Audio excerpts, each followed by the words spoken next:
Artículo 251. Frutos. Son embargables y ejecutables los frutos que produce el inmueble si no son indispensables para satisfacer las necesidades de los beneficiarios. Remisiones. Ver comentario al artículo 233 del Código Civil 1.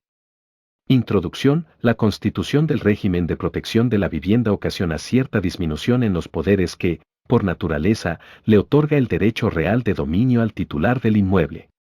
Mas esta merma del poder jurídico real no genera un desmembramiento del derecho real del dominio, el cual queda en cabeza del dueño del inmueble. La disminución en las facultades del propietario se desprende de artículos tales como el 247, exigencia de habitar el inmueble afectado, y el 250, inalienabilidad relativa, 2. Interpretación del artículo 251, 2.1. Naturaleza jurídica de la afectación. Respecto del bien de familia, la doctrina había elaborado distintas posturas en cuanto a la naturaleza jurídica del derecho del constituyente o titular de la cosa inmueble afectada a aquel régimen. Al realizar un breve repaso, es posible observar diversas opiniones, entre las cuales se encuentran la teoría de la fundación familiar, de la FAL, como también la que sostiene Cifuentes sobre dominio imperfecto o, por otra parte, la de condominio con indivisión forzosa, de Molinario. Asimismo, cabe señalar la postura de Arín y Peralta Mariscal que hablan de un derecho sui generis, puesto que el régimen no podía subsumirse adecuadamente en ningún instituto vigente. Por último, puede citarse la opinión de Facio de Bello y N. B. Martínez, quienes se refieren a la restricción al dominio, con la particularidad de quedar indivisa la propiedad por la muerte del titular y, finalmente, la posición de Kemelmacher de Carlucci. J. H. Alterini. Papaño.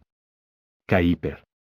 Dillon y Causeque, lisa y llanamente, entienden que se trata de un límite al dominio. Por nuestra parte, consideramos que la afectación del inmueble al nuevo régimen de protección de la vivienda genera un patrimonio especial o de afectación en los términos del artículo 242 pulgadas fine. 2.2. Inalienabilidad relativa. El artículo 250 dispone que, si el constituyente está casado o vive en unión convivencial inscripta, el inmueble no puede ser transmitido ni grabado sin la conformidad del cónyuge o del conviviente. Si éste se opone, falta, es incapaz o tiene capacidad restringida, la transmisión o gravamen deben ser autorizados judicialmente. La regla, entonces, es que el inmueble afectado no puede ser transmitido por ningún acto traslativo del dominio, como la compraventa, la donación, la permuta, etc., ni grabado, con derecho real de disfrute o de garantía, de ahí la inalienabilidad que produce la constitución del régimen protectorio. Sin embargo, tal veda se levanta en el caso de que el titular obtenga la conformidad del cónyuge o del conviviente. Es más, en el caso de no contar con tal conformidad, por oposición, falta, incapacidad o capacidad restringida del cónyuge o del conviviente, siempre queda a salvo la posibilidad de recurrir al juez para contar con la debida autorización. Aquí se producen dos variantes respecto del régimen anterior de bien de familia. En aquel sistema se podía recurrir únicamente ante el juez para obtener la debida autorización si el propietario no contaba con la conformidad para gravar el inmueble. Actualmente se ha ampliado la posibilidad para acudir a la vía judicial cuando no se obtiene la conformidad para gravar, ni tampoco para transmitir el inmueble, y b. En el régimen antecedente solo el juez podía autorizar el gravamen cuando mediare. Causa grave o manifiesta utilidad para la familia, artículo 37 de la Ley 14.394. El nuevo sistema elimina tales causales, por lo que brinda una mayor libertad al juez para decidir sobre la autorización.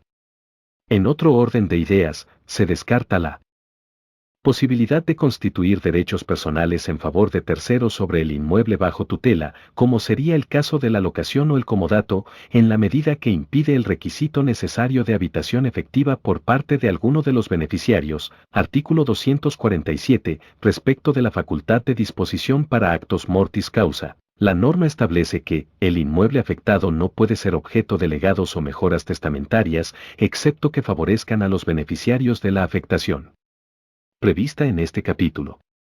Tal previsión ya se encontraba presente en el artículo 37 de la Ley 14.394 al rezar, el bien de familia no podrá ser enajenado ni objeto de legados o mejoras testamentarias.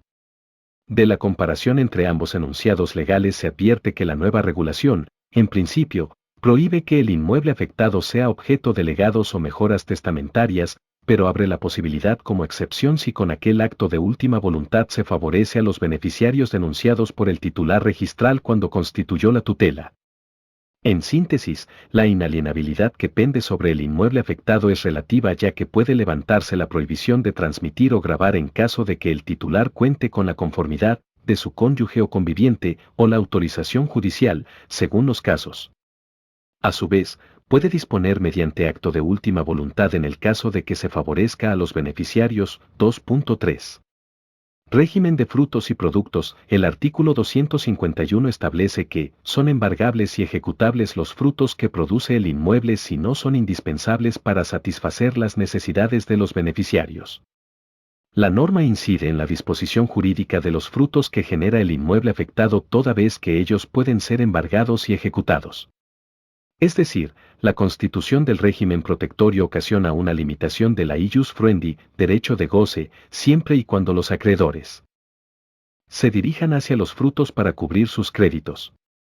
Más dadas las características del régimen tuitivo de la vivienda y en razón de no quedar desprotegido el interés familiar, los frutos que son indispensables para satisfacer las necesidades de los beneficiarios no pueden ser agredidos. Por ello hemos señalado que el nuevo régimen de protección a la vivienda es independiente de la familia, pero no ajeno a ella. El régimen de bien de familia preveía una norma similar a la que es objeto de comentario. El artículo 39 de la Ley 14.394 disponía, serán embargables los frutos que produzca el bien en cuanto no sean indispensables para satisfacer las necesidades de la familia.